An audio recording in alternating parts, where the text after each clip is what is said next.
시편 22편을 메시아시, 메시아 순환시 이렇게 표현한다 그랬죠. 그래서 구약 이스라엘의 남쪽 유다의 왕들 가운데 하나님의 마음에 가장 합한 사람을 우리 보통 다윗으로 여기죠. 그래서 다윗을 다른 말로 말하면 예수님의 모형이다 라고까지 이야기를 합니다. 그래서 요셉, 야곱, 그리고 다윗 이런 사람들을 보통 예수님의 모형, 예표 이렇게 표현하는데요. 오늘 다윗은 우리 1절부터 쭉 묵상해 본 것처럼 여러 가지 고난을 겪게 되죠. 그런데 이 고난을 겪은 이 시인의 고백과 모습이 흡사 예수께서 이 땅에서 공생애 동안에 겪으셨던 그런 사역, 또한 이사야 53장 역시 마찬가지죠. 예수께서 당하셨던 그 고난, 그래서 오실 메시아에 대한 그런 여러 부분들이 기록되어 있습니다. 성경은 예수님에 대한 이야기라고 그랬죠. 그래서 예수께서 메시아로 오실 것에 대해서 구약 성경은 수많은 예언을 하셨고 신약 성경에 들어와서 그 예언이 성취된 걸 봅니다. 특별히 오늘 본문에는 다윗이 5가지의 소원, 5가지의 기도를 올리고 있는 것을 보게 되는데요. 그 5가지 기도 내용을 우리 2절에 걸쳐서 3절에 걸쳐서 기록하고 있어요. 첫 번째 보면 뭐라고 그래요? 여호와여 멀리하지 마옵소서. 우리 어제 묵상해 본 것처럼 하나님이 여전히 우리 안에 계시고 우리 근처에 계시고 우리 앞에 계시고 우리 뒤에 계시지만 우리는 가끔 그 하나님이 멀리 계신 것 같은 그런 느낌을 가질 때가 있다라고 그랬어요. 그리고 어때요? 왜 나만 겪는 고난이냐고, 어려움을 겪을 때는 왠지 나만 어려움을 겪는 것 같은 그런 생각을 가질 때가 있다. 이럴 때 우리가 어떻게 해야 될 것인가? 우리 2가지를 어제 묵상했습니다. 첫 번째는 주님의 고난을 묵상하라 라고 그랬어요. 이런 고난이 있을 때 무슨 소리야? 그 고난을 우리 주님이 담당하셨다. 이사야 53장 6절 말씀처럼 그래서 주님의 고난을 우리가 묵상하는, 이번 한 주간도 마찬가지잖아요. 우리는 다양한 여러 가지 고난들이 있습니다. 그 고난을 생각할 때마다 왜 나에게는 고난을 주시지? 라는 생각보다 우리 주님이 이런 고난조차도 다 담당하셔서 우리 모든 죄 사하고 하나님의 자녀가 되었지 라는 것을 묵상할 수 있어야 된다라는 얘기고, 두 번째는 하늘의 소망을 품을 수 있어야 된다. 즉 영원한 것에 대한 소망이 있을 수가 있어야 된다. 여러분, 인간을 보통 3생, 세 종류의 생애를 살아간다라고 표현을 하죠. 어머니 뱃속에서 10달 혹은 270, 80일 동안 살다가 대줄을 끊고 나와 보니까 세상은 넓고 할 일은 많더라. 100년을 산다 칩시다. 그러면 10달에 비해서 100년은 100배 이상의 그 긴 세월이라 할 수 있죠. 그런데 성경은 우리가 100년을 산다 할지라도, 아니 이 땅에서 1000년을 산다 할지라도 그 세월을 짧다라고 표현합니다. 바람처럼 흘러간다, 순간이다, 아침에 비었다 비치는 안개와 같다, 뭐 이런 다양하게 표현하고 있죠. 그러니 우리가 사는 우리 100년의 세월 또는 1000년의 세월도 지극히 짧은 세월인 것을 성경은 말씀하고 있습니다. 그래서 저는 여러분들이 이 1000년도 되지 않는 이 세월 가운데 다양한 고난이 있지만, 그러나 로마서 8장에 있는 것처럼 현재의 고난은 장차 우리에게 임할 영광과 비교할 수 없도다. 여러분, 우리 주님과 함께 영원한 새하늘과 새 땅에서 누릴 그 영광이라는 것은 비교할 수 없다라고 표현할 수 있죠. 따라서 우리는 영원한 것을 바라봄으로 말미암아서 이 땅에 당하고 있는 다가오는 고난들을 이겨낼 수가 있다라는 것이 어제의 묵상의 말씀이었다면, 오늘은 그럼에도 불구하고 시인이 고백하는 5가지의 소원이, 첫 번째는 멀리하지 마옵소서. 그러더니 11절에도 나를 멀리하지 마옵소서라고 했다고 그랬죠. 오늘 19절에도 나를 멀리하지 마옵소서.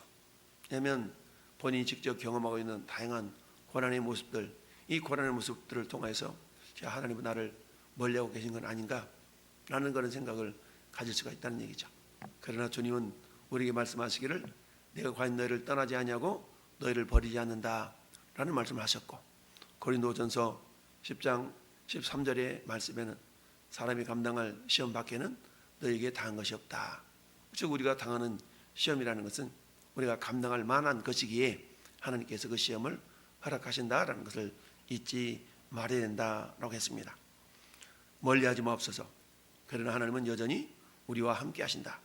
두 번째, 나의 힘이시여 속히 나를 도우소서. 도와달라는 얘기죠. 여러분, 인간은 어때요? 알았어, 내가 도와줄게 라고 말을 한다 할지라도 도와줄 능력이 없어서, 도와줄 마음은 있는데 도와줄 능력이 없어서 도와주지 못하는 경우가 허다하죠. 자식이 10명이 있는데 10명 가운데 이놈은 이렇고 저놈은 저렇고 10명을 다 도와줬으면 좋겠는데, 부모 한 사람으로서 10명의 자식을, 물론 오늘날에는 한두 명 낳기 때문에 뭐 그나마 다행일 수 있겠지만, 자식이 한두 명인다 할지라도 부모 입장에서 보면은 마음껏 뭔가 좀 도와주고 싶고 이런 마음이 다 있잖아요. 그럼에도 불구하고 인간의 능력은 한계가 있기 때문에 그 마음대로 자식을 또한 도와줄 수 없는 것이 인간의 모습이죠. 그런데 다윗은 하나님을 향하여 고백하기를 나의 힘이시여 속히 나를 도우소서 라고 고백을 하고 있어요. 이 말은 뭡니까? 하나님은 도울 힘이 있으신 분이다라는 믿음의 고백입니다. 그래서 다윗은 시편 18편에도 여호와는 나의 힘이시여 라고 말씀하고 있죠. 하나님의 힘으로 고백하고 있습니다. 여러분, 출애굽기 15장에서는 모세가 저 이스라엘 백성들을 이집트에서 이렇게 인도해낼 때 하나님의 10가지의 기적의 역사로 말미암아서 결국 바로 왕이 항복을 하고 이스라엘 백성들을 이렇게 보내주었던 거 아니겠어요? 이런 모습에 대해서 결국 홍해를 건너서 찬양했던 그 모세의 시, 모세의 찬양이 출애굽기 15장에 있는데요, 15장 2절에서 역시 모세는 이렇게 고백하고 있어요. 여호와는 나의 힘이시여 노래시며 나의 구원이시로다. 그는 나의 하나님이시니 내가 그를 찬송할 것이요 내 아버지 하나님이시니 내가 그를 높이리로다 라고 고백을 하고 있습니다. 즉 모세도 하나님이 자신의 힘인 것을 고백하며 살았던 거고, 역시 다윗 역시도 하나님은 나의 힘이시요 나의 힘이신 여호와의 나를 내가 주를 사랑하나이다 뿐만 아니라 시편 28편에도 여호와는 나의 힘과 나의 방패이십니다 라고 고백을 하고 있습니다. 우리가 지난주까지 묵상했던 느헤미야서에도 역시 마찬가지죠. 느헤미야 8장 10절에도 뭐라고 고백하고 있습니까? 느헤미야가 그들에게 이르기를 너희는 가서 살찐 것을 먹고 단 것을 마시되 쭉 바라면서 이날은 주의 성일이니 근심하지 말라 여호와로 인하여 기뻐하는 것이 너희의 힘이니라. 그러니까 하나님은 하나님을 기뻐하는 자에게 하나님께서 힘을 주신다, 이런 고백을 하고 있죠. 이걸 보면 역시 하나님은 나의 힘이시오라는 그 고백이 맞다. 이 다윗은 나의 힘이시오 속히 나를 도우소서.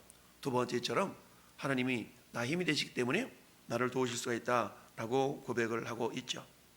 세 번째는 뭡니까? 세 번째는 생명을 칼에서 건지소서라고 20절은 말씀하고 있습니다. 내 생명을 칼에서 건져 달라라고 고백하고 있죠. 칼이라는 것은 뭡니까? 칼은 우리가 선하게 쓰면 사람을 살리는 도구지만 칼은 악하게 쓰면 사람을 해하는 도구가 될 수가 있죠. 칼이 의사의 손에 들려지면 사람을 살리지만 칼이 강도의 손에 들려지면 사람을 해할 수가 있죠. 그런데 지금 이 칼은 어떤 칼입니까? 다윗의 생명을 해하려고 하는 그런 칼, 다윗을 해하려고 하는 그런 세력들, 이 세력들을 칼로 표현하고 있고 짐승으로 표현하고 있고 사자로 표현하고 있고 들소라고 표현하고 있습니다. 어쨌든 생명을 해하려고 하는 그 세력으로부터 건져주소서라고 기도하고 있습니다. 즉 자신의 생명의 위협에서 하나님께서 건지실 수가 있는 분이다라는 고백을 드리고 있는 것이죠. 네 번째는 뭡니까? 내 유일한 것을 개의 세력에서 구하소서. 나 유일한 것을 개의 세력, 이 개의 세력은 다윗을 해하려고 하는 그런 세력들, 다양한 모습으로 다윗을 해하려고 하는 세력들을 표현하고 있어요. 자, 16절 볼까요? 16절 앞에 16절 보니까 개들이 나를 에워쌌으며, 그렇죠? 악한 무리가 나를 둘러 내 수족을 찔렀나이다. 그러니까 개라는 것은 결국 악한 무리라고 볼 수가 있는 거죠. 그래서 개, 내 유일한 것을 개의 세력에서 구하소서. 여러분, 나에게 있어서 유일한 것이 뭘까요? 나에게 있어서 유일한 것이 뭐예요? 나라는 존재 자체가 유일한 거죠. 온 지구상에 나와 똑같이 생겨먹은 사람 없잖아요. 그러니까 나의 유일한 것이라는 건 나 존재 자체예요. 나 존재 자체. 그런데 내가 존재하게끔 나를 존재시키는 것이 뭐예요? 내 생명 아니겠습니까? 내 생명. 그러니까 내 생명이 유일한 것이다 라고 표현할 수가 있죠. 그 생명이 사라져 버려요. 근데 그 생명이 뭡니까? 생명은 예수 그리스도께서 내 안에 주신 성령, 내 안에 주신 영혼, 이런 것들이 결국 생명이다라고 볼 수 있죠. 그래서 사람이 죽는다라고 표현한 것은 내 육체와 영혼이 분리되는 것을 우리가 죽음이라고 표현하지 않습니까? 그러니까 내 유일한 것을 개의 세력에서 구해달라는 것은 뭐예요? 내 생명. 그러니까 동일한 것을 반복하고 있죠. 20절 상반절에 내 생명을 칼에서 건지시며 내 유일한 것을 개의 세력에서 구하소서라는 말은 동일한 것을 반복해서 다른 표현으로 기도하고 있는 것을 보게 됩니다. 그럼 마지막 5번째는 뭐예요? 나를 사자의 입에서 구하소서. 마치 다니엘이 사자굴에 떨어뜨렸을 때 하나님께서 사자의 입을 봉해서 다니엘을 구원해 주셨던 걸 기억하고, 이처럼 다윗은 그걸 알고 다윗은 그런 모습을 지금 이렇게 표현하고 있는 것이죠. 물론 다니엘이 다윗보다 나중에 태어난 사람이긴 하지만 그 모습을 우리는 연상해 볼 수가 있는 거 아니겠어요? 나를 사자의 입에서 구하소서. 결국 하나님은 사자의 입을 봉하기도 하시고 열기도 하셔서 우리의 생명을 구원해 내실 수 있는 그런 능력의 주인공인 것을 보게 됩니다. 즉 대적의 날카로운 싸나운 이런 모습을 지금 사자로 표현하고 있어요. 이렇게 5가지 기도를 했더니 하나님께서는 어떠셨다? 주께서 내게 응답하시고, 이처럼 하나님은 시인의 기도에 응답하시는 하나님이다. 그러면 하나님은 다윗의 기도에만 응답하시는 분인가? 아니요. 저나 여러분의 기도에도 여전히 응답하시는 하나님이시다라는 얘기입니다.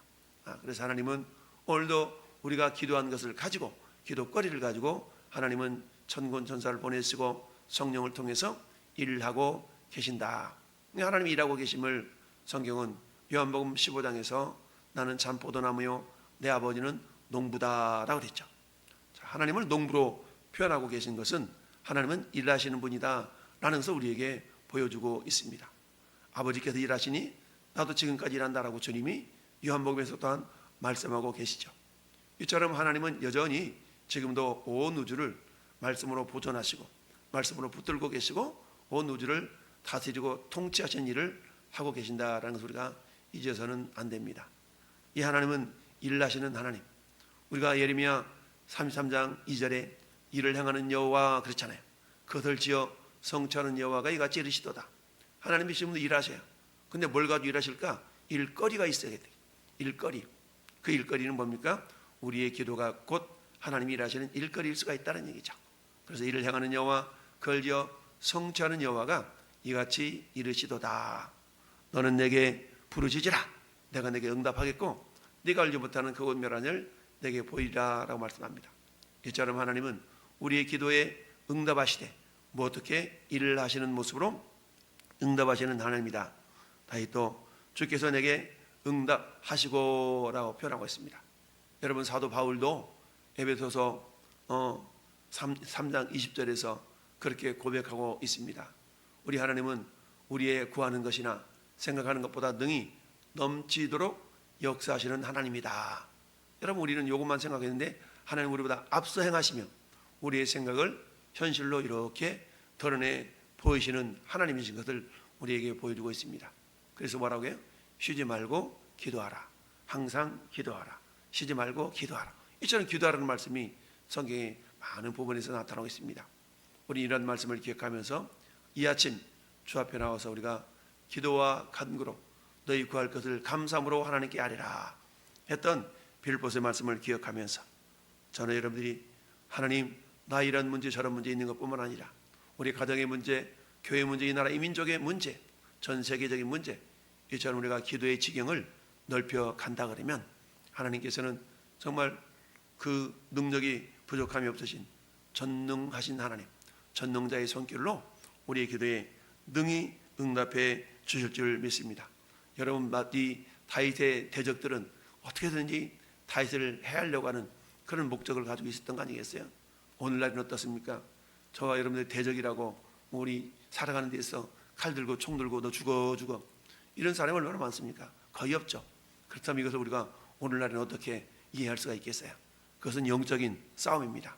여러분, 근신하라, 근신하라 피하라. 너희 대적마귀가 깨어라. 너희 대적마귀가 우는 사자와 같이 두루다니며 삼킬자를 찾는다고 그랬죠. 여러분, 사단은요 오늘도 저나 여러분들의 생명을 해하려고, 우리 마귀가 오는 것은 도둑질하고 죽이고 멸망시키는 것뿐이라고 그랬어요. 그러니까 마귀는 오늘도 우리로 하여금 어때요? 우리의 영혼을 사냥하려고 하는 것이죠. 그래서 우리의 영혼에, 우리의 마음속에, 우리의 생각 속에 하나님 향한 소망이 사라지면 절망이 된다고 그랬죠. 소망이 사라지면 절망이 돼요. 그러니까 소망, 희망이 사라지면 절망에 빠지게 되죠. 그러면 절망이 깊어지면 사망에 이를 수가 있다라는 얘기죠. 그러니까 이 마귀가 하는 것은 뭡니까? 우리로 하여금 하나님을 향한 소망을 품지 못하도록 하는 겁니다. 그래서 우리가 믿음, 소망, 사랑을 외치지 않습니까? 그래서 믿음은 하나님을 향한 신뢰, 믿음과 사랑과 소망, 그 중에서 제일은 사랑이라. 우리를 하나님 사랑하신다. 그 사랑을 우리가 의심하지 않고 하나님을 향한 소망을 품을 때, 우리 하나님께서 우리에게 넉넉히 응답하신다. 그래서 오늘도 우리가 하나님의 전신갑주를 입고 기도함으로 전신갑주의 능력들이 잘 나타나 우리 대적들을 넉넉히 이기는으로 말미암아서 승리하는 우리 모든 성도들 될 수 있기를 예수님의 이름으로 축원합니다. 아멘.